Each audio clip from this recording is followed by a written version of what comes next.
Hello, Sagittarius, Sun, Moon Rising, and Venus signs. Kamusta kayo? Sana po'y nasa mabuti kayong kalagayan. Welcome back po sa Star Tarot. At kung bago kayo rito, welcome din po kayo. Please subscribe, like, share my videos, and leave me a comment kung nakaresonate po kayo. Thank you. By the way, maraming salamat muna and shout out sa ating beloved channel member na si At Maria Embido 9643. Hello po at maraming salamat for being here, no, for supporting my channel. And so first message ninyo Sagittarius, we have the turtle spirit, slow and steady wins the race. Ayan. Kung sino yung hindi nagmamadali, 'di ba? Kung ang diskarte mo slowly but surely and steady, 'di ba? Yun talaga ang makakarating sa kung saan nyo mang gustong makarating. Kasi kadalasan, 'di ba, kapag kayo'y nagmamadali, kung sino yung laging nagmamadali, laging aligaga, mas lalong nabubulilyaso ang kanyang ginagawa, 'di ba? Kasi kapag natisod siya, natumba siya, edi mas lalong nagkakaaberya. Compared sa kung ikaw ay mabagal lang, pinaplano mo ang lahat, pinag-aaralan mo ang lahat, steady lang yung galaw mo, 'di ba? Kalkulado mo yung bawat galaw mo. So makakasiguro ka na talagang mabagal man, pero makakarating ka sa paroroonan mo, hindi ba? Mapagtatagumpayan mo kung ano man yung gusto mo pagtagumpayan. So we also have the groundhog spirit, time to let go.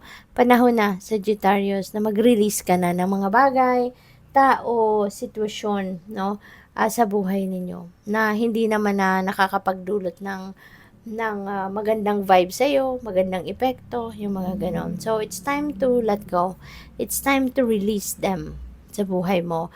Make room, no, para sa mga bagong bagay, bagong opportunity, bagong opportunity, bagong kaganapan sa buhay, 'di ba? We also have to see the big picture. Giraffe spirit, importante ito, lalong-lalo na sa inyo na siguro merong kinakaharap na importanteng decision making. Importante na titignan mo ang iyong sitwasyon at a bigger lens. Huwag ka lang mag-rely doon sa kung ano lang yung nakikita mo right in front of you or ano lang yung mga finifeed na impormasyon sa inyo ng mga tao.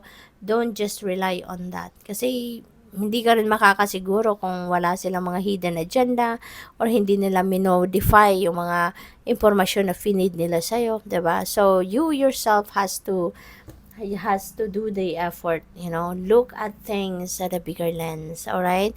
Para na sa gayon makita ninyo kung ano yung totoo mong sitwasyon so that you can make a decision na based sa sarili mong judgment, no? So, we have sweet results await. Napakaganda. Maaring ito na yon, no? Slow and steady wins the race at kung ano man ang mararating mo dyan, that is tagumpay. No? Magpagtatagumpayan mo yung journey na ito. Sweet results await. Merong naghihintay dito sa inyo na magandang resulta. Merong naghihintay sa inyo dito na sweet victory. 'Di ba? Maaaring magkakaroon ka rin dito ng kaperahan, kayamanan, 'di ba? Kasi si B, ano din ito this is about abundance din and prosperity. So, maaari na yung sweet result na to, merong magandang financial reward ito na naghihintay sa inyo. We have let it shine. Sagittarius, panahon na para kayo ay mag-shine, panahon na para kayo ay mag-thrive, mag-grow, 'di ba? At ngayon, ipapakita mo na kung sino ang tunay na ikaw. You are going to show off the world, 'di ba? You're going to show off your talents, your skills, your gifts, no, sa mundo. Ipapakita mo na 'yan, i-share mo na 'yan, no, sa iba. We also have the canary spirit, sing your own song. Okay? So this is about authenticity. Authenticity, maging totoo ka. Kung ano yung totoo mong nararamdaman, kung ano yung totoo mong iniisip, kung anong laman ng isip mo, ng kalooban mo, yan ang sundin mo, yan ang ilabas mo, yan ang sabihin mo, yung gano'n, yun ang ipaalam mo. Okay? Huwag tayong gagaya-gaya, 'di ba? maging authentic ka, no? Maging authentic ka. Siguro yung mga you're going to have your creative ideas din, no? Sa ngayon baka maraming lalabas, no, na mga magagandang ideya sa'yo, at galing yan sa'yo at hindi galing sa iba at i-embrace mo lang, no? So tignan natin kung ano pa yung mga mensahe para sa'yo, Sagittarius. We have only think positive thoughts as your desires are manifesting. Ayan. So, nasa higher energetic frequency of manifestation din kayo, Sagittarius. Kaya, iniimbitahan kayo rito na positibo lang ang isipin ninyo. Only think positive thoughts. Okay? Para mahatak ninyo, no, kung ano man itong mga bagay na gusto ninyong ma-manifest sa buhay mo, mahatak mo na ngayon ang energy niya at yan ay mag-unfold na sa buhay mo. We have the signs you are receiving are messages from your angels. Ayan, so may mga signs, no, na marireceive kayo sa ngayon at maaring kayo'y magtataka, 'di ba?